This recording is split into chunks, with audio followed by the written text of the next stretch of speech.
अस्सलाम वालेकुम भाई। मेरा नाम परवीन है। 5 बेटियां ने 3 बेटे ने। भाई असी बड़े गरीब हाँ, माड़े हाँ। तो आदमी मेरे दा ऑपरेशन होया आवे, टांके लगे सन। इत्थों लग के ते इत्थों तक ओहदा ऑपरेशन होया, टांके लगे ने।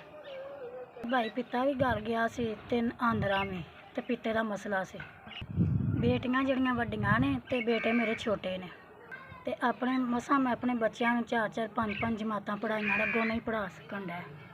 वो ना कहना मैं 2 सालों बाद करना सी बच्ची का निकाह, तो अल्लाह ने ऐसा नेक बंदा मत्थे लाया तो चल के आ गया, तो उस बाब बन गया, तो मैं बच्ची का निकाह करना।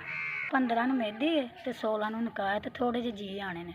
सज्जियों खब्बियों बड़ी कोशिश की है भाई, कोई समान मैं अपनी धी का बना ला, तो कोई नहीं मैनूं सीला होया।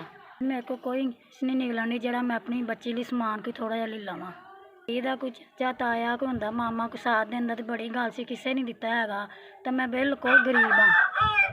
ਤੇ ਭਾਈ ਬੜੀ ਮਿਹਰਬਾਨੀ ਤੁਹਾਡੀ, ਥੋੜੀ ਜਿਹੀ ਦੇ ਨਿਕਾਹ 'ਚ ਨਾ ਮਦਦ ਕਰ ਦੇਵੋ। ਮੈਂ ਬਤਾਵਾਂ, ਮੈਂ ਬੱਚੇ ਜਵਾਨ ਨੇ, ਬੱਚੇ ਮੇਰੇ ਛੋਟੇ ਨੇ।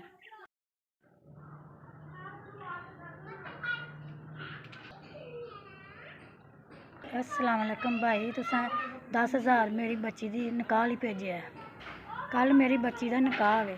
ਜਿਹੜੇ ਵੀ ਭੈਣ ਭਰਾ ਨੇ ਭੇਜਿਆ, ਅੱਲਾ ਨੂੰ ਜ਼ਿੰਦਗੀ ਦੇਵੇ, ਤੰਦਰੁਸਤੀ, ਤੁਹਾਨੂੰ ਤੰਦਰੁਸਤੀ ਦੇਵੇ, ਤੁਹਾਨੂੰ ਜ਼ਿੰਦਗੀ ਦੇਵੇ, ਅੱਲਾ ਕਾਰੋਬਾਰ 'ਚ ਬਰਕਤ ਪਾਏ।